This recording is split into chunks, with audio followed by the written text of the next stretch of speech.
Hello everybody, good evening. My name is Brian Bourgeon, and today this is going to be a NASCAR race review about the Hollywood Casino 400. Now, the Hollywood Casino 400 was yesterday, and in my opinion, it was a pretty good race. Really good race. As we know, Kansas is a multi-group racetrack, with the track being that you can use multiple lines. You can use the bottom, the middle, and the top. But on Sunday, the most favorable line had to be the top. The top was really good all race long yesterday. Even at the beginning of the race, at like lap 2 or 3, you already had drivers heading to the top. Bowman, who on the opening laps made a move around the outside of turns 1 and 2 around Joey Logano to take the early lead, and it showed, in my opinion, to everyone that you had to use the top today to make some moves, to make some passes, to get stuff done. But now, here are some of the big moments. And all of the big moments during the race happened during Stage 2. In Stage 2, one of the main incidents was the race leader Tyler Reddick blowing out a tire during the middle part of Stage 2, unfortunately, from the lead. It ended up hurting a part of the front end of the suspension, I believe, around the tire, and unfortunately it cost him to DNF. And one of the other incidents that unfortunately took out a playoff favorite is Kevin Harvick. During a restart around the beginning of Stage 2, there were 3 wide between himself, Bubba, Wallace, and Ross Chastain, and in 3 and 4, Wallace and Chastain slid up the racetrack, and unfortunately that took air off the front end of Kevin Harvick's car, got him loose off turn 4, and he got loose and spun it into the outside wall, which was a shame, really, because Harvick, who needed a bounce back race after Darlington when he DNF'd due to a fire, well, he's going to have to head into Bristol to win. It's in a must-win situation now, as he's more than 30 points below the cut line. Although he did say at Kansas his main objective was to win, he's not worried heading into Bristol. Harvick's one of those guys, Kevin Harvick's one of those guys that if you put his back against the wall, he won't feel phased. He's been known to be in those types of places before, and majority of the time he's come clutch. So Kevin Harvick will head into Bristol unfazed, knowing that he has one objective: win. For Harvick, he's in a must-win situation.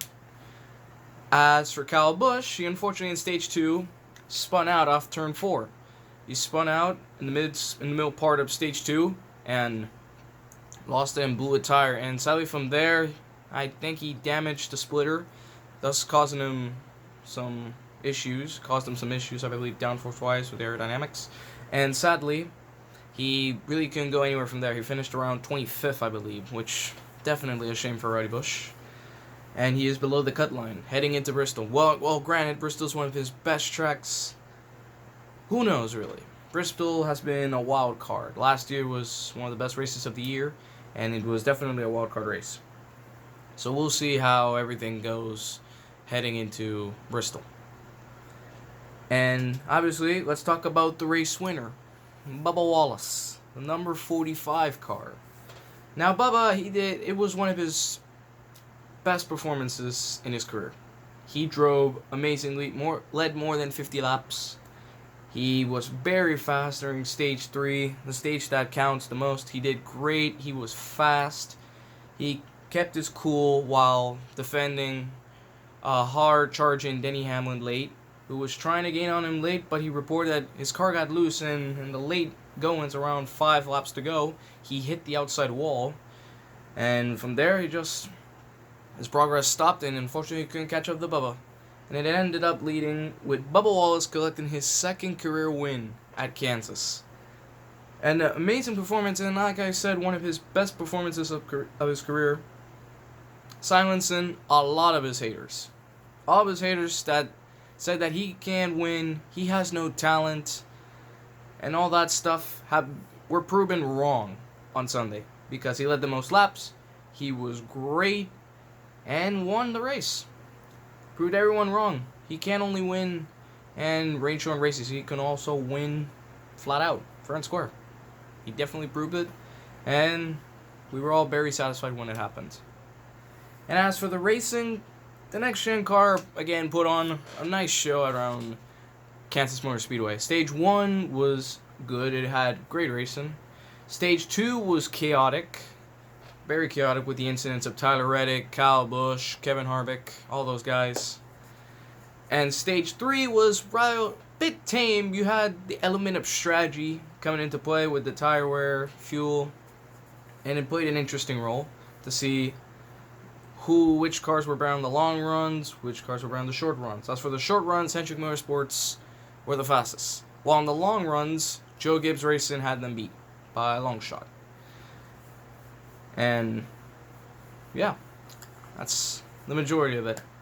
As for the race results, the top 10 were Bubba Wallace, Denny Hamlin, Christopher Bell, Alex Bowman, Martin Truex Jr., who, again, I feel like already should have a win this season, but sadly hasn't had the luck. He could have won easily at Darlington, but unfortunately it all went downhill, which was definitely a shame, really a shame. Then you got William Byron, Ross Chastain, Kyle Larson, Ryan Blaney, and Daniel Suarez finishing out the top 10. As for some notables, like I've said, Kyle Busch, 25th. Definitely a very, very rough day. 25th or 26th is where Kyle Busch finished, and 35th for Tyler Reddick, and 36th for Kevin Harvick. And now, as for the playoff standings, as we head into Bristol, Kyle Busch is 2 points below the cut line. Austin Dillon below by only 3 points, and then you got Chase Briscoe by under 9 points. Kevin Harvick is 35 points below the cut line. Now, for Harvick, obviously, Harvick's in a must-win situation. He has to win Bristol if he wants to go to the round of 12. He has to. Kyle Busch, Austin Dillon, and Briscoe can make it on points. As for the drivers that are above the cut line, but I will mention to 9th to 12th, as I believe 8th through 1st are good, unless a catastrophic disaster occurs. Ross Chastain, plus 26 points. Daniel Suarez, plus 6. Tyler Reddick, oof. That DNF did not help him. He's now plus 2. Plus 2 points heading into Bristol. And Austin Cindric is also plus 2. So yeah, for Bristol, it's going to be a wild race. Again, you got drivers like Harvick and Kyle Busch, who are both very good at Bristol. That will need to do good. Harvick win, Busch stage points, be good and be there at the end. Against guys that, well, they're also good at Bristol, but they know that they're on thin ice when it comes to their point situation. Reddick has been good at Bristol. Cindric as well. And Suarez as well. So yeah, we will see what happens heading into Bristol. Bristol should be a chaotic race. Who knows what's going to happen? Again, it should be fun, and who knows what could happen, especially, like I said, maybe, again, amidst the disaster, Larson, Elliott, I don't know. Again, Bowman, who needed a big day at Kansas, he got a big day. He's now plus 30. I believe he is safe to move on. I believe. So, I think he's good. But as for the rest, yeah. That's all I've got to say from the Hollywood Casino 400. A good race. If I had to rate it, it'd be like 9 out of 10. It was a good race. Very fun. Great racing. You had a good amount of 3-wide, 4-wide battles. And you had a good winner. Plus, good racing at the end. A lot of passing. A lot of side-by-side. Rather entertaining race at Kansas. Just like the spring race. So, yeah. I hope you all enjoy the video. Like, subscribe. That would do me a lot. It'd be great. And I will see you all for Bristol. And maybe a video tomorrow about where Kyle Busch could head to, which team he wants to go to. He will be announcing that tomorrow. And maybe I'll post a video about it. Thank you.